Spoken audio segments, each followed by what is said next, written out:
Ibu, sukacita dari Tuhan Yesus menyertai kita semua. Dan juga saya berharap berdoa senantiasa kita semua dalam keadaan sehat. Jangan lupa untuk terus hidup dekat dengan Tuhan supaya kita sehat secara rohani. Dan tetaplah mengikuti segala protokol kesehatan yang sudah diberikan oleh pemerintah supaya kita tetap dalam keadaan sehat. Saya mau mengajak Bapak Ibu untuk belajar sekolah minggu, pelajaran yang ke-9 yang berjudul Ayah sebagai Kepala Rumah Tangga dari Mazmur 128 ayat 1-6 dan Efesus pasal 5 ayat 22-23. Mari kita akan berdoa terlebih dahulu sebelum kita membaca Alkitab dan belajar bersama-sama. Mari kita berdoa. Bapa dalam surga, terima kasih karena pada pagi hari ini kami boleh belajar bersama tentang firman Tuhan, dan kami mau mentaati firman Tuhan supaya kami hidup menyenangkan hati-Mu dan kami diberkati oleh Tuhan. Kami mau belajar tentang ayah sebagai kepala rumah tangga dari Mazmur 128 ayat 1-6 dan Efesus pasal 5 ayat 22-23. Kami siap belajar firman Tuhan. Di dalam nama Tuhan Yesus kami sudah berdoa. Amin. Mari Bapak Ibu, kita membuka Alkitab kita dari Mazmur 128 ayat 1-6 dan Efesus pasal 5 ayat 22-23. Sudah membukanya? Mari kita baca bersama-sama mulai dari Mazmur 128 ayat 1-6 terlebih dahulu. Nyanyian ziarah. Berbahagialah setiap orang yang takut akan Tuhan, yang hidup menurut jalan yang ditunjukkannya. Apabila engkau memakan hasil jerih payah tanganmu, berbahagialah engkau dan baiklah keadaanmu. Istrimu akan menjadi seperti pohon anggur yang subur di dalam rumahmu. Anak-anakmu seperti tunas pohon zaitun sekeliling mejamu. Sesungguhnya demikianlah akan diberkati orang laki-laki yang takut akan Tuhan. Kiranya Tuhan memberkati engkau dari Sion, supaya engkau melihat kebahagiaan Yerusalem seumur hidupmu, dan melihat anak-anak dari anak-anakmu, damai sejahtera atas Israel. Mari membuka Efesus pasal 5 ayat 22-23 dan kita akan membacanya bersama-sama juga. Efesus pasal 5 ayat 22-23. 1, 2, 3. Hai istri, tunduklah kepada suamimu seperti kepada Tuhan. Karena suami adalah kepala istri sama seperti Kristus adalah kepala jemaat. Dialah yang menyelamatkan tubuh. Saya berpikir kita tidak apa-apa jika ada makanan ringan ya. Jadi supaya tetap sehat, belajar firman Tuhan bersama dan ditemani dengan makanan ringan serta minuman. Silahkan saja, asal kita sungguh-sungguh belajarnya. Baik, yang pertama ketika kita membahas ayah sebagai kepala rumah tangga, saya ingin mengajak kita orang tua, khususnya para ayah, biarlah kita bisa menjadi ayah yang dibanggakan oleh anak-anaknya. Ya, dari mana kita tahu bahwa kita dapat dibanggakan oleh anak-anak kita? Ya, dari pendapat mereka secara lisan, ya, atau dari sikap mereka yang patuh dan menghormati kita sebagai ayah. Itu kita bisa melihat dari kenyataan seperti itu. Ada seorang anak yang berkata kepada temannya, dia sangat bangga kepada ayahnya. Dia mengatakan demikian, ayah saya adalah ayah yang paling hebat di dunia ini. Wah, itu pasti ayahnya dapat dibanggakan oleh anak tersebut. Namun temannya berkata, saya membenci ayah saya. Nah, mengapa hal ini bisa terjadi? Ada seorang anak yang begitu membanggakan ayahnya. Saya yakin bapak-bapak semua adalah ayah yang bisa dibanggakan oleh anak-anaknya. Nah, mengapa ada satu anak juga yang membenci ayahnya? Saya berpikir pertanyaan seperti itu kita bisa menjawabnya. Semua itu tergantung kepada pribadi sang ayah. Mampukah dia menjadi ayah yang baik, atau justru ia menjadi ayah yang tidak bisa dibanggakan oleh anak-anaknya? Jadi seorang ayah perlu bertindak dengan menjadi teladan yang baik, hingga dia menjadi ayah yang dibanggakan oleh anak-anaknya. Ya, saya percaya kita semua bisa menjadi ayah yang dapat dibanggakan oleh anak-anak kita. Nah, orang tua, ayah dan ibu, satu ayah, satu ibu biasanya, ya. Dan anak adalah keluarga yang hidup bersama dalam segala macam kegiatan hidup, termasuk makan dan setiap pemenuhan akomodasi kebutuhan sehari-hari. Dan keluarga yang seperti itu disebut rumah tangga. Ya. Jadi keluarga itu kumpulan ayah, ibu, anak-anak yang hidupnya bersama. Bahkan kalau untuk keluarga dikatakan bisa lebih luas lagi. Kalau ada orang yang tinggal di dalam rumah itu, ya melakukan aktivitas kehidupan seperti makan, pemenuhan kebutuhan yang lain di dalam keluarga, itu bisa disebut rumah tangga, ya. Nah, keluarga merupakan lembaga yang direncanakan oleh Allah, dan orang tua juga direncanakan oleh Tuhan untuk menjadi orang yang mengasuh anak-anaknya dengan baik.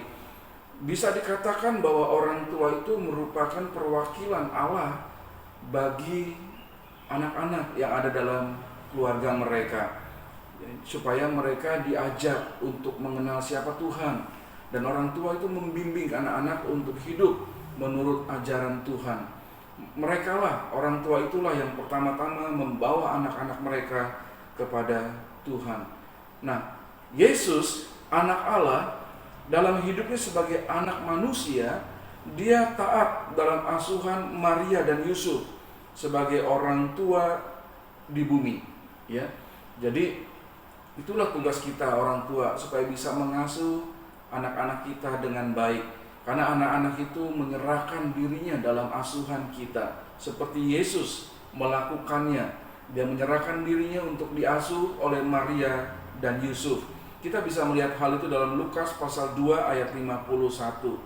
Alkitab kemudian mengatur bahwa seorang suami atau seorang ayah, dia adalah kepala rumah tangga, dan istri mendukung kepemimpinannya. Mari melihat 1 Petrus pasal 3 ayat yang ke-7. Firman Tuhan berkata demikian. Demikian juga kamu, hai suami-suami, hiduplah bijaksana dengan istrimu sebagai kaum yang lebih lemah. Hormatilah mereka sebagai teman pewaris dari kasih karunia, yaitu kehidupan, supaya doamu jangan terhalang. Jadi jelas bahwa suami itu menjadi pelindung, menjadi pengatur rumah tangganya. Ada istri di bawahnya, ada anak-anak mereka yang perlu diatur dalam kehidupannya sebagai keluarga. Kebenaran yang pertama, ayah sebagai kepala rumah tangga, saya ingin mengajak kita melihat dalam Efesus pasal 5 ayat 22 sampai Efesus pasal 6 ayat yang keempat. Itu berbicara tentang seorang ayah memimpin keluarganya. Menurut ajaran firman Tuhan, saya mendapatkan paling tidak ada 4 peranan ayah dalam kehidupan sebuah keluarga Kristen. Apa 4 peranan ayah tersebut? Yang pertama, ayah sebagai pencari nafkah keluarga. Kalau kita melihat Kejadian 1 ayat 17, ketika Tuhan berkata kepada manusia itu, Adam, laki-laki itu, bahwa dia harus berjerih lelah, mengeluarkan keringatnya untuk mendapatkan nafkahnya.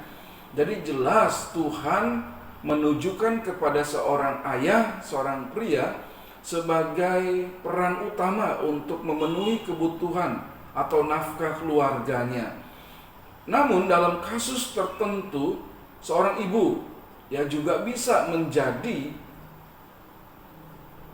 orang yang membantu untuk mendapatkan nafkah bagi keluarga. Saya senang dengan Amsal 31 ayat 10 sampai 27 yang memperlihatkan kepada kita seorang istri yang bijak, seorang istri yang berhasil. Dia mengusahakan supaya keluarganya terpenuhi segala sesuatunya, dan dia rajin bekerja. Dia memandang masa depan itu sebagai sesuatu yang tidak menakutkan. Jadi dalam kasus tertentu, seorang istri bisa menjadi orang yang membantu suaminya ya untuk mendapatkan nafkah bagi keluarga. Bahkan dalam situasi darurat, seorang anak dapat juga menjadi tulang punggung hidup keluarganya dalam hal yang darurat ya. Yang kedua, peranan ayah yang kedua itu sebagai pemimpin keluarga. Efesus pasal 5 ayat 22 sampai 23 tadi kita sudah membacanya bersama-sama, dan di situ dinyatakan peran ayah sebagai seorang pemimpin keluarga.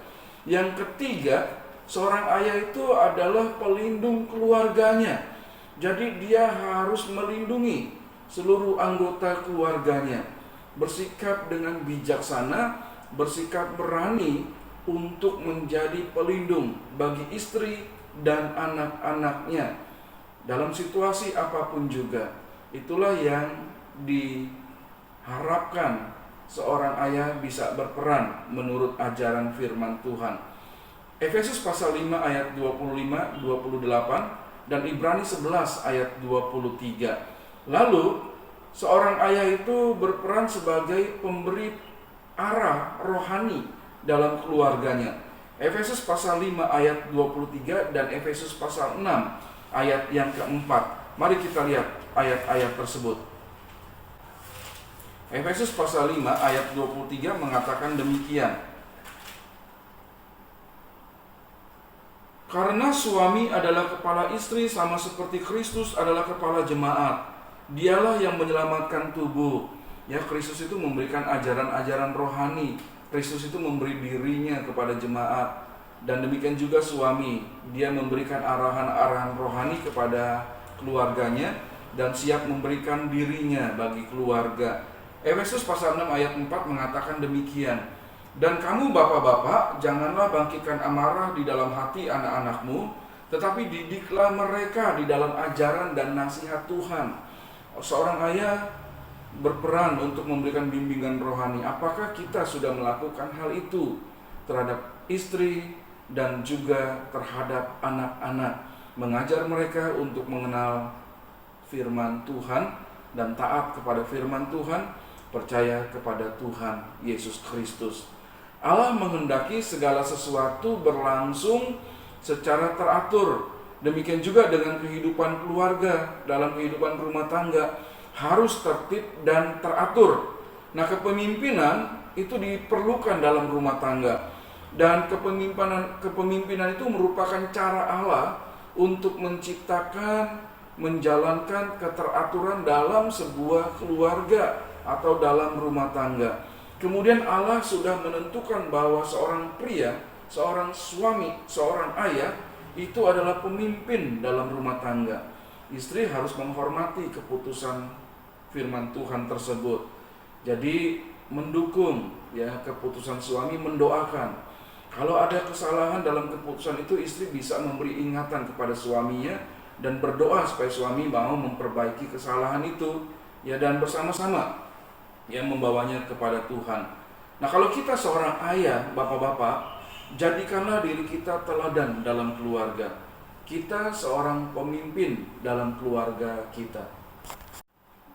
Bapak Ibu, kita semua tahu pada masa sekarang ada juga keluarga yang mengubah pola kepemimpinan dalam keluarganya.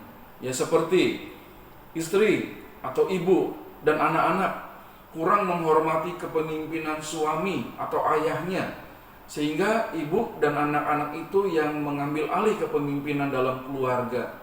Ya, mungkin merasa ayahnya tidak baik, mungkin merasa ayahnya kurang berpendidikan, atau ayahnya melakukan perbuatan-perbuatan yang mereka tidak sukai.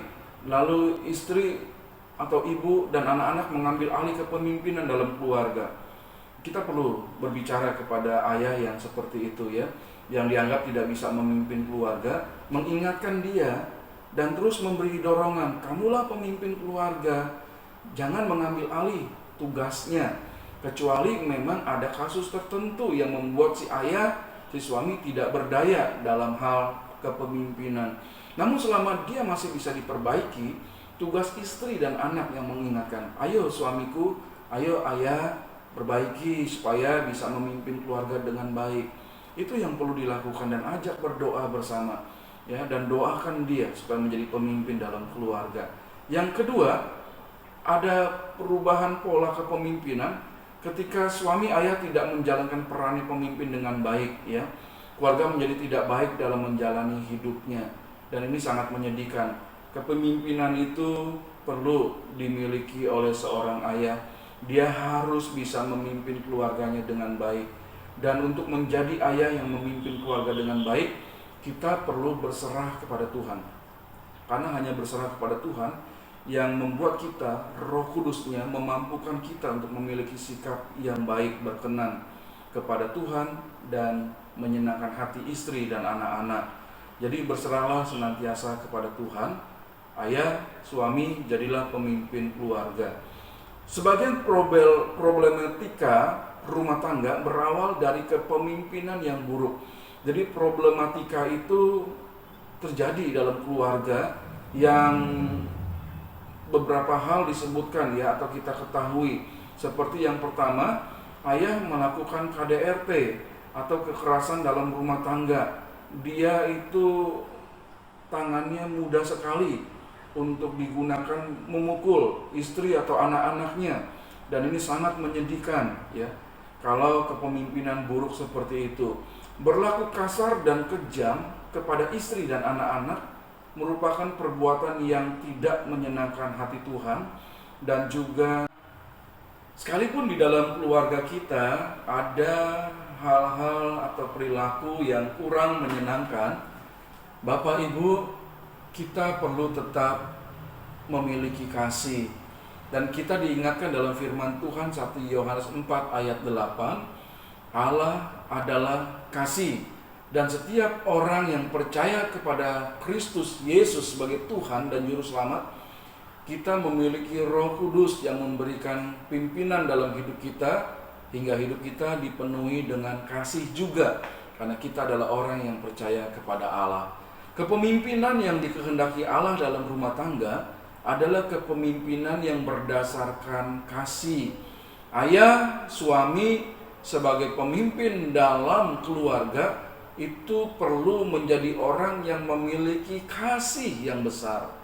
Teladan ayah dalam menjalankan kepemimpinan kasih adalah Tuhan Yesus, ya. Teladannya siapa? Yesus. Karena Tuhan Yesus itu adalah Tuhan yang penuh kasih, yang rela menyerahkan dirinya demi keselamatan manusia, ya, supaya dosa-dosa manusia itu ditebus, diampuni oleh Allah. Dan Kristus menyerahkan dirinya untuk mati di kayu salib bagi kita orang-orang berdosa, semua karena kasih. Demikian jugalah seorang ayah harus melakukan kepemimpinan dalam keluarganya dipenuhi dengan kasih. Mari kita diskusikan beberapa hal di bawah ini, ya. Yang pertama, seperti apakah seharusnya seorang ayah atau suami yang baik? Ya, dia adalah orang yang penuh dengan kasih, yang melakukan kepemimpinan dengan baik. Dia orang yang melindungi keluarganya seperti yang sudah diajarkan oleh firman Tuhan, ya. Dan untuk para ibu, istri, doronglah suami supaya mereka bisa menjadi pemimpin yang baik dalam rumah tanggamu. Yaitu tugas seorang ibu, tugas seorang istri. Terus doakan. Kalau suami sudah baik dalam kepemimpinan, terus doakan supaya lebih baik lagi dan terus bertahan dalam kebaikan itu. Kalau suami kita belum baik, ibu-ibu doakan, ya, Tuhan tolong ubah hatinya, Tuhan tolong kuatkan dia supaya jadi pemimpin keluarga yang baik. Yaitu tugas seorang istri atau ibu. Yang kedua, bagi para suami atau bagi ayah, apakah Anda merupakan suami yang baik bagi istri dan ayah yang baik bagi anak-anak Anda? Dan ini bapak-bapak yang bisa jawab, ya. Saya berdoa dan saya percaya bahwa bapak-bapak adalah suami yang baik bagi istri dan bapak yang baik bagi anak-anaknya. Kebenaran yang kedua tentang ayah sebagai kepala rumah tangga diingatkan kembali oleh firman Tuhan kita. Seorang ayah ya adalah imam bagi keluarga kita, yang memimpin istri kita untuk berjalan dalam jalan Tuhan, yang membawa seluruh anak-anak yang Tuhan percayakan dalam keluarga kita untuk percaya kepada Yesus Kristus dan berjalan dalam jalan Tuhan. Ulangan pasal 6 ayat 4-7 menuliskan suatu ajaran edukasi bagi kita ayah-ayah. Mari lihat dalam Ulangan pasal 6 ayat yang keempat sampai yang ke-7. Dengarlah orang Israel, ya, Tuhan itu Allah kita, Tuhan itu Esa. Ini pengakuan iman, syahadat Israel, ya. Shema Israel, Adonai Elohenu, Adonai Echad. Jadi perkataan ini, kasihilah Tuhan Allahmu dengan segenap hatimu, dan dengan segenap jiwamu, dan dengan segenap kekuatanmu. Apa yang kuperintahkan kepadamu pada hari ini, haruslah engkau memperhatikan, haruslah engkau mengajarkannya berulang-ulang kepada anak-anakmu, dan membicarakannya apabila engkau duduk di rumahmu, apabila engkau sedang dalam perjalanan, apabila engkau berbaring, dan apabila engkau bangun. Jadi dalam setiap aktivitas keluarga, seorang ayah perlu menjadi orang yang membawa Tuhan kepada keluarganya, mengajak keluarganya untuk bersandar percaya penuh kepada Tuhan, dan menceritakan kepada keluarganya siapakah Tuhan itu, ya. Jadi jelas, meskipun seorang ayah belum sempurna dalam hal kerohanian, tapi tetap berkewajiban, kata firman Tuhan, membacakan, mengajarkan, memberikan teladan dalam melakukan kebenaran firman Tuhan kepada keluarganya, membimbing anak-anaknya untuk beriman kepada Tuhan Yesus, ya. Ayah merupakan seorang yang membangun sistem moral dan kerohanian dalam keluarganya. Jadi menentukan mana yang baik dan benar, ya, mana yang sesuai dengan etika Kristen, mana yang Tuhan inginkan dilakukan dalam keluarga, itu adalah ayah yang membangun sistem itu. Ayah berkewajiban membawa seluruh anggota keluarga untuk mengenal, mengasihi Tuhan, beribadah dan setia kepada Tuhan, seperti tadi yang sudah diajarkan dalam Ulangan pasal 6 ayat 4-7. Itulah tugas ayah sebagai seorang imam. Ayah yang baik pasti bertanggung jawab, baik kebutuhan jasmani keluarganya yang nanti kita akan pelajari, dan terutama untuk kebutuhan rohani keluarganya, supaya iman dan kerohanian keluarga bertumbuh dengan sehat. 1 Korintus 11 ayat 3, Efesus pasal 5 ayat 22-23 mengajarkan kita akan hal itu. Ayah mulai dari keluarga pertama yaitu Adam hingga seterusnya bertanggung jawab untuk memimpin rumah tangga agar mengasihi Tuhan Allah. Ibu dan anak-anak harus mendukung dan membantu ayah dalam membangun kerohanian keluarga, sehingga seorang ayah bisa berkata, kamu mau menyembah siapa? Aku sudah sarankan menyembahlah kepada Tuhan Allah di dalam Yesus Kristus dan Roh Kudus yang diam dalam kita. Tapi kalau kamu orang lain tidak mau mengikuti ajaranku, saya, istri dan anak-anakku tetap menyembah kepada Tuhan saja. Seorang ayah bisa mengatakan demikian kalau istri dan anak-anaknya mendukung, ya, dan dia mengajarkan kebenaran firman Tuhan. Dia bisa menghormati, mengasihi istrinya secara rohani. Dia didukung oleh istri dan anak-anaknya. Mari pikirkan dan diskusikan pertanyaan berikut. Apakah yang membuat kedudukan ayah sebagai pemimpin atau imam kerohanian keluarga tidak berfungsi efektif pada zaman ini? Karena istri dan anak-anak tidak mendukung. Ya, ketika ayah mau mengajak, ayo kita kumpul untuk baca Alkitab dan berdoa bersama, istrinya malas-malasan. Lalu anak-anak berkata, saya ada tugas sekolah. Anak-anak kemudian lagi main game, gak mau berhenti. Ya, itu yang terjadi. Sehingga seorang ayah tidak bisa berfungsi dengan baik sebagai seorang imam.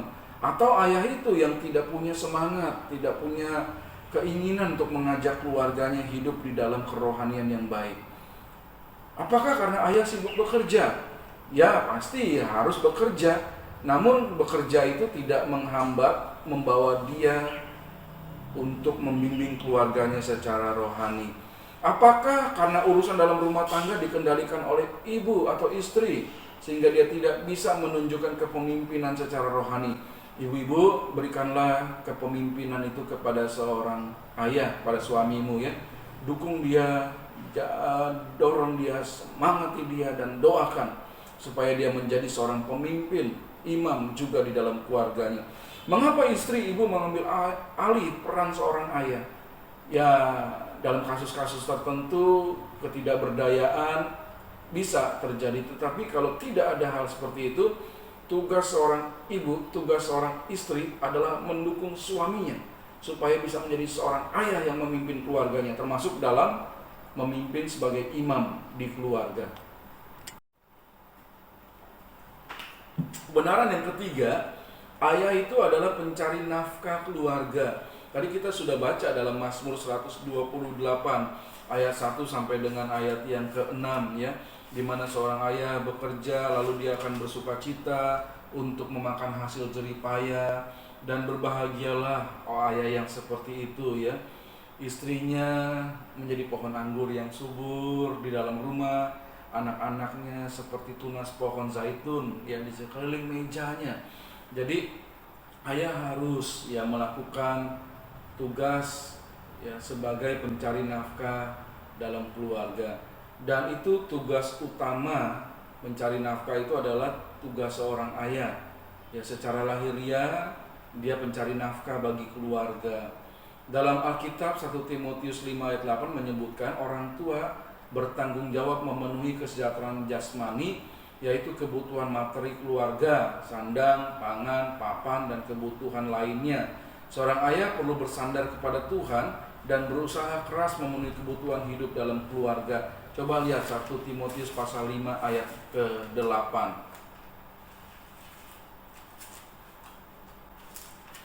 Yang mengatakan demikian firman Tuhan bagi kita.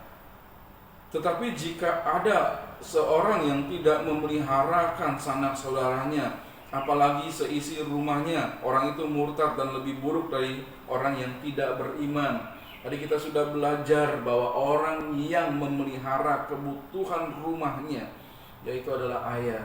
Jadi dia harus ya berusaha dengan jalan Tuhan ya memenuhi kebutuhan keluarga dalam hal sandang, pangan, papan, dan puji Tuhan kalau punya berkat lebih bisa hidup untuk memenuhi rekreasi dan lain sebagainya ya. Dan perlu bersandar kepada Tuhan untuk memperoleh berkat itu. Jadi seorang ayah harus melakukan tugas pekerjaan dengan baik, melakukan pelayanan dengan baik, dan memperoleh berkat Tuhan yang baik, tidak dengan cara yang salah. Dan ketika seorang ayah mendapatkan berkat itu, dia pasti menyerahkannya kepada istri dan anak-anaknya. Itulah seorang ayah. Kalau kita bisa bekerja, dapat berkat Tuhan, bisa beli rumah, ya atas namakan istri, ya surat rumah, surat kendaraan, segala sesuatunya. Kalau punya deposito ya bersyukur, masukkan juga atas nama istri. Karena itulah kita bekerja, seorang laki-laki atau seorang ayah. Istri yang bertanggung jawab terhadap hal keuangannya nanti ya, dia mengatur segala sesuatunya. Saya begitu, dan saya berharap kita semua juga begitu. Karena seringkali yang menjadi sumber keributan dalam rumah tangga adalah masalah keuangan.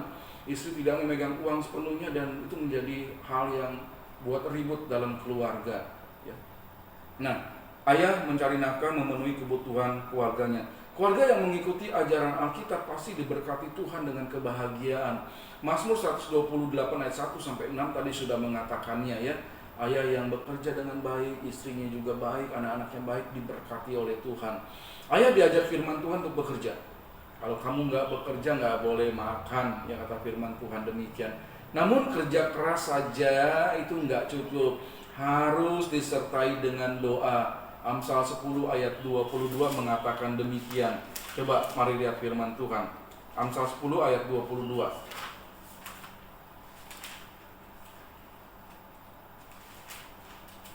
Firman Tuhan berkata,